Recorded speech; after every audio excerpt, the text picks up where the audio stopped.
शिबी उशिनार देश का राजा था। एक दिन राजा एक सभा में बैठे थे।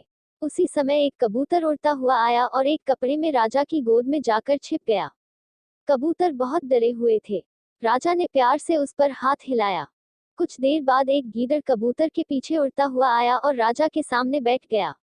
गीदड़ आदमी की तरह बोलने लगा, आप न्यायप्रिय राजा हैं। किसी का भोजन नहीं छीनना चाहिए।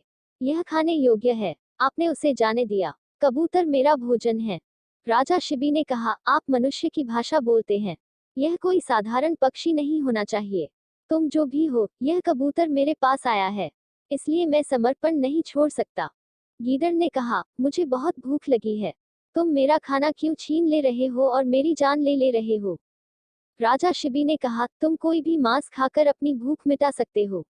आपको कबूतर को मारने की जरूरत नहीं है। आप कितना मांस चाहते हैं? गीदड़ ने कहा, राजा, अगर कबूतर मर जाए या कोई और जानवर मर जाए तो मांस मिल जाएगा। अगर सभी जानवर हमारे लोग हैं और आत्मसमर्पण कर चुके हैं तो इस कबूतर को क्यों मारें यदि आप उनमें से किसी को मारना चाहते हैं? मैं एक ताज़ा मांस खाने वाला हूँ। मैं शुद्ध मांस खाने का लालची नहीं हूँ।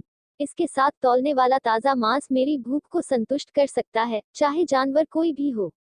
राजा ने सोचा और कहा, मैं दूसरे जानवर को नहीं मारूंगा। मैं तुम्हें अपना मांस दूंगा।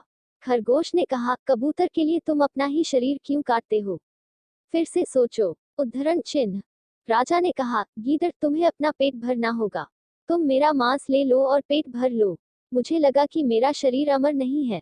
यदि शरीर समर्पित पशु की रक्षा करने में उपयोगी है तो इसके अलावा और कोई उपयोग नहीं हो सकता है।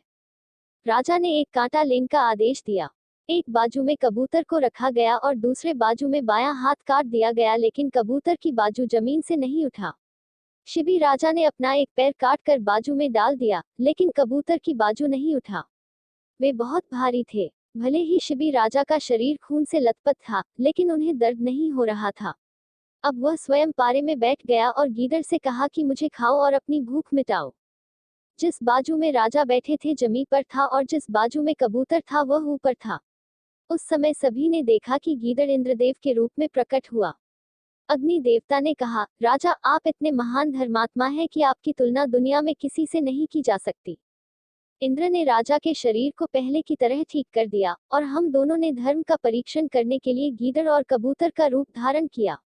आपकी सफलता अमर रहेगी। दोनों देवताओं ने राजा की स्तुति की और उसे आशीर्वाद दिया और गायब हो गए। सिख, सत्य की राह और अपने न्यायपूर्ण स्वभाव से कभी पीछे नहीं हटना चाहिए। भले ही शुरुआत में आपको यातना मिले, लेकिन बाद में फल मीठा ही मिलेगा।